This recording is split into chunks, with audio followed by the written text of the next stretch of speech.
آگے اللہ فرماتے ہیں الذی بارکنا حولہ، اس مسجد اقصی جس کے ارد گرد ہم نے برکتیں رکھی ہیں۔ ارد گرد چونکہ سرزمین شام ہے تو اس میں اللہ نے برکتیں رکھی، دنیاوی برکتیں بھی رکھی ہیں اور روحانی برکتیں بھی۔ روحانی برکتیں یہ ہیں کہ جتنے پیغمبر اس سرزمین میں آئے کسی دوسری زمین میں نہیں آئے، اور جتنے پیغمبروں کی وہاں قبریں ہیں سرزمین شام میں اور بیت المقدس میں، اتنی قبریں پیغمبروں کی کہیں نہیں ہیں، کسی اور جگہ پہ اتنی قبریں نہیں ہیں۔ اور دنیاوی برکتیں کیا ہیں کہ وہاں کی پیداوار، وہاں کی ہوا وہ بہت صحت کے لیے مفید ہے۔ انار، وہاں کا زیتون، وہاں کی انجیر، یہ سارے ایسے برکت والے پھل اللہ وہاں پیدا کرتا ہے اور بہت وافر مقدار میں۔ میں ترکی کے میں شام کے بارڈر تک گیا ہوں۔ پہلے تو شام کا علاقہ بہت وسیع تھا، تو یہ تو اب جو شام ہے یہ تو تھوڑا سا رہ گیا ہے۔ نبی صلی اللہ علیہ وسلم کے دور کا جو شام ہے وہ تو بہت وسیع رقبہ تھا۔ تو وہ ترکی کے بارڈر پہ جب آپ جاتے ہیں اور شام کی سرزمین ملتی ہے تو آپ کو اندازہ ہوتا ہے وہاں کی ہوا میں ایک خاص قسم کی ایک محسوس ہوتا ہے انسان کو اپنی صحت، اور ایک خاص قسم کی خوشبو محسوس ہوتی ہے۔ اور زیتون بہت کثرت سے پیدا ہوتا ہے، انجیر بہت کثرت سے پیدا ہوتا ہے، انار بہت کثرت سے پیدا ہوتا ہے۔ وہاں کے لوگوں کی صحتیں، ان کے چہروں کی فریشنس وہ صاف بتا رہی ہوتی ہے کہ اللہ نے زمین میں جسمانی برکتیں بھی بہت زیادہ رکھی ہیں۔ اور علماء نے لکھا ہے کہ اللہ نے جب یہ بتایا نا کہ مسجد اقصی کے ارد گرد برکتیں، تو اس سے خود بخود یہ ثابت ہوتا ہے کہ جس مسجد کے مبارک ہونے کی وجہ سے اس کے ارد گرد اتنی برکتیں ہیں تو خود اس مسجد میں کتنی برکتیں ہوں گی۔ تو وہ مسجد بہت زیادہ برکت والی ہے۔ تبھی حدیث میں آتا ہے کہ جو مسجد حرام میں نماز پڑھتا ہے اسے 1,00,000 نمازوں کا ثواب ملتا ہے، اور جو مسجد اقصی اور مسجد نبوی میں نماز پڑھتا ہے اسے 1,000، اور بعض روایات میں آتا ہے مسجد اقصی میں 50,000 اور مسجد نبوی میں 1,000۔ اور یہ بھی رسول اللہ صلی اللہ علیہ وسلم کی صحیح حدیث ہے، لا تشد الرحال الا الى 3 مساجد، کہ سفر کیا جائے گا صرف 3 مسجدوں کی طرف۔ کیا مطلب؟ وہ سفر جو بنیت عبادت ہو، بنیت عبادت یعنی 3 مسجدیں ایسی ہیں جن کی طرف سفر کر کے ان مسجدوں کی زیارت کرنا ہی عبادت ہے۔ ویسے تو کوئی بھی مسجد ہو آپ ویسے دیکھنے کے لیے چلے جائیں، اس کو سفر کر کے بھی انسان جا سکتا ہے ویسے ہی دیکھنے کے لیے بھئی مسجد کیسی بنی ہے، خوبصورت ہے یا نہیں، لیکن علی وجہ تقرب یعنی وہ سفر جو بطور عبادت کے ہوگا، ان میں صرف 3 مسجدیں ایسی ہیں جن کی طرف زیارت کے لیے سے جانا ہی بذات خود شریعت میں مقصود ہے اور ایک عبادت ہے، اور ان میں جا کے نماز پڑھنے کی اضافی بہت زیادہ فضیلت ہے۔ تو وہ 3 مسجدیں ہیں، آپ نے فرمایا ایک مسجد حرام، ایک مسجد اقصی اور ایک مسجد نبوی۔ تبھی مسلمان جب تک مسجد اقصی آزاد نہیں تھی تو مسلمان مسجد اقصی بھی سفر کر کے جایا کرتے تھے، مسجد حرام بھی، اور مسجد نبوی تک تو الحمدللہ اب بھی جاتے ہیں۔ اور اللہ سے ہم دعا کرتے ہیں کہ اللہ تعالیٰ مسجد اقصی کو دوبارہ آزاد کرائے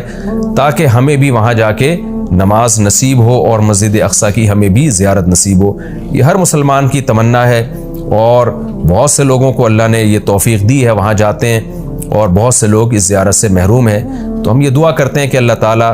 وہ مبارک مسجد جس کی طرف اللہ اپنے حبیب صلی اللہ علیہ وسلم کو معجزاتی طور پر لے کر گیا، اور خاص طور پر ہمارے حبیب صلی اللہ علیہ وسلم کو وہاں نماز پڑھوائی گئی معجزاتی طور پر، تو اللہ ہمیں بھی اس مقدس سرزمین کی زیارت کی توفیق نصیب فرمائے اور ہمارے لیے آسان فرمائے۔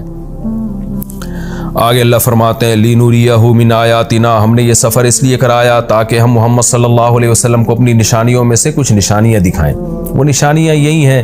کہ جو معراج کی رات آپ کو دکھائی گئیں، پیغمبروں کی زیارت کروائی گئی، جنت جہنم دکھائی گئی، تو یہ ساری بڑی بڑی نشانیاں تھیں۔ خود معراج خود ایک بڑی نشانی ہے۔ إِنَّهُ هُوَ السَّمِيعُ الْبَصِيرُ، اللہ تعالیٰ خوب سننے والا اور دیکھنے والا ہے۔ یعنی انسان تو محتاج ہے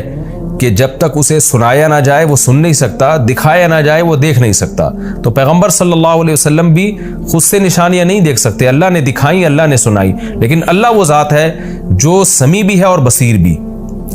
اسے وہ ہر وقت ہر چیز کو دیکھ بھی رہا ہے اور ہر وقت ہر چیز کو سن بھی رہا ہے۔ آگے اللہ تعالیٰ ارشاد فرماتے ہیں وَآتَيْنَا مُوسَى الْكِتَابَ، یہ پیغمبروں کا سلسلہ نیا نہیں ہے، پرانا ہے۔ ہم نے محمد صلی اللہ علیہ وسلم کو جیسے کتاب دی ہے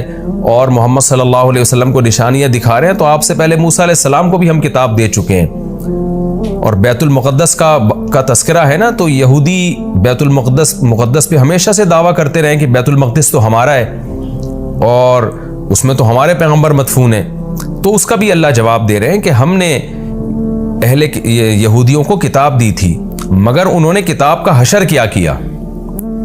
تو آگے پورے رکوع میں اسی کی تفصیل ہے کہ کس طرح انہوں نے خدا کی نافرمانی کی ہے، جس کے نتیجے میں اللہ نے ان سے یہ خلافت چھینی ہے اور بیت المقدس ان سے چھینا گیا ہے، تو اسی کا تذکرہ ہے۔ وَآتَيْنَا مُوسَى الْكِتَابَ، ہم نے موسیٰ کو کتاب دی، وَجَعَلْنَاهُ هُدًى، اور ہم نے ہدایت بنایا تھا اس کتاب کو، لِبَنِي اسرائیل، بنی اسرائیل کے لیے،